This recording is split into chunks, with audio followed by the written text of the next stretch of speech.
Hey everybody, Peter Zeihan here, coming to you from Colorado, and today I'm going to pick up on something that the Patreon crowd has been pestering me for over a week, and that's to comment on Donald Trump's 28-point peace plan that he's trying to impose upon the Russians and the Ukrainians. And the reason that I have held out until now is because it hadn't been published, and so we were only seeing things that were leaked out of Ukraine or Russia about how unacceptable it was. And rather than just repeat what other people were saying about something that I hadn't seen, I figured that wasn't fair to anyone. So anyway, the full thing is now released. We're going to go ahead and publish that as an attachment to this video so you can read it yourself. I think Donald Trump is getting a little bit of crap from all quarters on this one for good reason. Not because I think that the document is overly pro-Russia or pro-Ukraine, just because there's a lot in it that's going to piss off a lot of people. It's probably unworkable, but let me break it down. So the core concept behind this fight is that Ukraine knows that its demographics are turning terminal, and it knows it's going to lose the ability to field a large army to defend themselves against external aggressors, or at least as they define it, external aggressors. And in the post-Soviet settlements, going back to 1992, Russia's borders actually got longer than they were under the Soviet period and were drawn back from a series of geographic barriers that they had counted on for defense during the Soviet time. So if you look at the map of the Soviet Union versus Russia, they were anchored in the Baltic Sea, in the Polish Plains, and in the Bessarabian Gap, which is where Moldova is roughly, as well as down in the arid lands of Central Asia. And they pushed right up to things that are hard to invade through: the Baltic, the Carpathians, the Caucasus Mountains, the Tian Shan, and so on. So in the post-Soviet settlement, Russia contracted back into open zones on the other side of those borders, and now basically its entire frontier is open. And the Russians fear that not necessarily going to be invaded tomorrow, but at some point down the line, and with their demographics terminal, it'll be a bloodbath, and that'll be the end of Russia. I don't necessarily agree with that, but it's a reasonable position for a country like Russia that's been invaded so many times in its history, and it is the foundation of their foreign and strategic policy. Ukraine is a big, wide open area on the wrong side of those borders. So no matter what version of an independent Ukraine there are parts of Ukraine that are less than 300 miles from Moscow, and there are no real geographic barriers in between. So you can have an independent, secure Ukraine or an independent, secure Russia, but you can't have both. And so Russia's position is, as long as Ukraine exists in any form, it is a threat to the very existence of the Russian Federation, and the Ukrainians feel pretty much the converse. So, the plan. Let's start with what has been making the rounds more, the Ukrainian view of things, and why the Ukrainians think the plan is unworkable. It forces them to never apply for NATO membership and enshrine that refusal into their constitution. It forces them to cut the size of their army by half and restrict the type of weapons that they can develop. And it forces them to permanently give up 3 provinces: the Crimea, Luhansk, and Donetsk. Luhansk and Donetsk are the core of the Ukrainian industrial zone, and right now the line of control goes roughly right down the middle of it.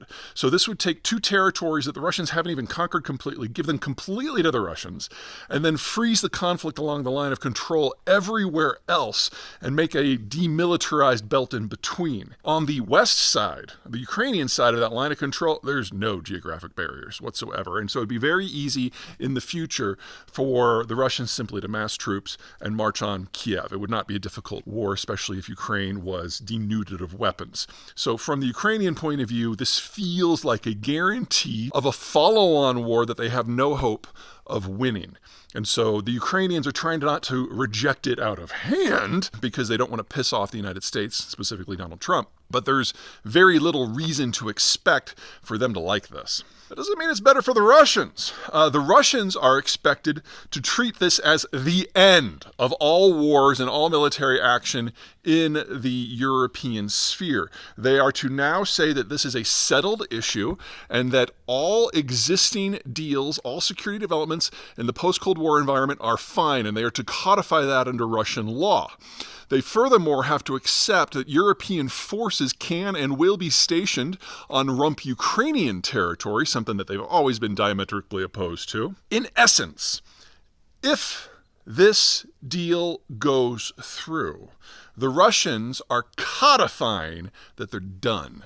They're codifying that they have no chance of ever getting back to the Carpathians or the Baltic Sea or the Caucasus or any of the rest, and they basically just die slowly instead of dying quickly in a war. Completely a non-starter. But my favorite part of this document is what the United States would do with the frozen Russian assets, which are about $300 billion. Some of them would go to help rebuild Ukraine, but a big chunk, over $100 billion of them, would go into a fund that the United States gets to direct however it wants. Basically, Donald Trump has hardwired into the agreement the Russians paying the Americans a bribe of $100 billion. So let me tell you what I really like about this plan. It actually goes through and puts its finger on all of the issues of contention, which is something that the Trump administration has largely ignored to this point. So the idea that this is a document that was made by the Russians is incorrect, because there's plenty of things in here to make them furious as well. It's kind of like a Ukraine-Russia primer, maybe like a 201 course for understanding what the real issues of the conflict are. It assumes that by giving everyone nothing that they want, that everyone will agree to it. And I think that's a bit of a stretch. I don't think this is workable at all, but it does at least acknowledge what the real issues are. And for this administration, that is a catastrophic improvement in circumstance. But giving yourself a $100 billion bribe for the honor of brokering the deal, that was just really rich. So will this go anywhere? Almost certainly not. In its current form, it will be rejected by the Ukrainians and the Russians almost reflexively. And if you address the issues that either side is concerned with, it only makes it even less palatable to the other side. But the fact that there's actually an understanding here is a big step forward. The problem is that from everyone who has talked with anyone in the White House in the last week, is that Donald Trump is just done with this. He's like, this is just too complicated. I just want it to be over, so let's make it over. If that was possible, this war would have never happened in the first place. So we're nearing the point where Trump, through an exhaustion of commitment, of time, is peeling away from this, and that can go just like it has on any number of occasions the last 6 months, any possible direction. About the only type of guidance I can give you as to specifics is that General Kellogg, who has his history, of course, in the U.S. military, who's been one of the mediators, is now leaving the administration, meaning that the only person left who has the Ukraine portfolio as kind of a top-tier issue is Steve Witkoff. And Steve Witkoff really is fully in the Russian camp and absorbs the propaganda like a sponge. So that's not great. But beyond that, clearly someone who has some idea of what's going on in Ukraine actually was involved in this. I consider that a win.